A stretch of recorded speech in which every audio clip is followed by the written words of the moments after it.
மாடு மேய்ச்சிட்டு கண்ணன் திரும்பி வந்துட்டான். பெரியாழ்வார் யசோதை அவனை ஆற தழுவி கொண்டாள். என்னை போல கல் நெஞ்சக்காரி உலகத்துல கிடையாதுன்னு புலம்பினான்.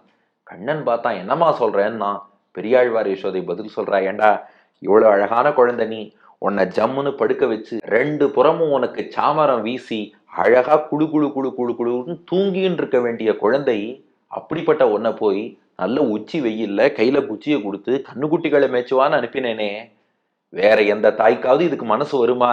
நீ ஸ்ரீரங்கத்தில் எப்படி பள்ளி கொண்டு இருக்கிறாயோ, 2 பக்கம் 2 காவிரி, வடதிரு காவிரி தென்திரு காவிரி, நடுவுல பார்த்தா சோலைகள், வண்டினம் முரளும் சோலை, மயிலினம் ஆளும் சோலை, கொண்டல் மீதனவும் சோலை, குயிலினம் கூவும் சோலை, அண்டர்கோன் அமரும் சோலைன்னு ஸ்ரீரங்கத்துல மதுரமா வண்டு பாட மாமையில் ஆடும்படி நீ பள்ளி கொண்டு ஆனந்தமா வண்டு கச்சேரி பாட மயில் நாட்டியம் ஆட காவிரி குளிர்ல அப்படியே சோலைகள்லேருந்து கமகமன் நறுமணம் வீச அப்படி பள்ளி கொண்டு இருக்க வேண்டிய உன்னை போய் இந்த நெருஞ்சி முள் காட்டுல கண்ணுக்குட்டி பின்னாடி உச்சி வெயில்ல அனுப்பினா தப்பு தானடா.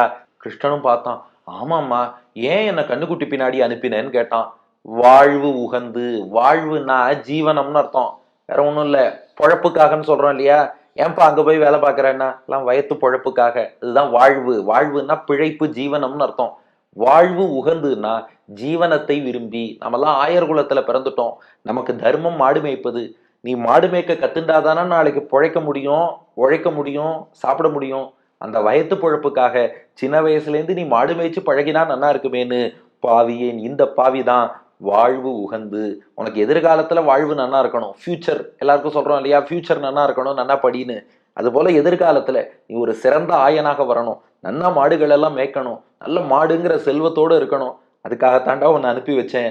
ஆனா உன்னை, இவ்வளவு மென்மையான உன்னை, காவிரி கரையில பள்ளி கொண்டிருக்க வேண்டிய உன்னை, சோலைகள் மனம் கமிழும் இடத்தில் குளிர்ந்திருக்க வேண்டிய உன்னை, மதில் கட்டி பாதுகாக்க வேண்டிய உன்னை, மன்னி நிலைத்திருந்த அடியாருக்கு அருள் புரியும் உன்னை, மங்கள குணங்களை வடிவெடுத்த உன்னை, அடியார்களின் எதிரிகளை அழிக்கும் உன்னை இந்த நெருஞ்சி முள் காட்டுல கண்ணுக்குட்டி பின்னாடி உச்சி வெயில்ல அனுப்பினா தப்பு தானடா. என்ன போல கல் நெஞ்சக்காரி யார் இருப்பாங்கறா?